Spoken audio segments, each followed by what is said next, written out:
how do Amazon PPC bulk files actually work and when it's worth using them instead of normal interface. We are using internally Amazon PPC bulk files, and just so you have context on what bulk files are, the nicest and easiest way to put it is going to be a 2D version of whatever 3D version is in the ad console. So whenever you're logging into the ad console and see all the data and details, the sales orders, everything, the bulk file is going to be just an Excel or CSV type of sheet that is going to showcase you exactly what you're seeing in 3D, but in 2D. We are using bulk files very often and for most things. We are using it for account audits. We are using it for account optimization. We are using it to rename campaigns. We are using it to adjust bidding strategies. We are using it to increase placement modifiers. We are using it for ad negatives.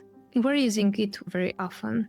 I believe I created a video about bulk files. If not, just look up the first video. It's going to come up. Elizabeth Green from Jungler, a friend of mine, has a really good video about how to use bulk files. I would highly suggest that one, so you have a grasp on how to use bulk files. But yes, bulk files is something that we are using on, I would say, at least 3 times per week to optimize our bids and check for the overall strategy if we're moving in the right direction.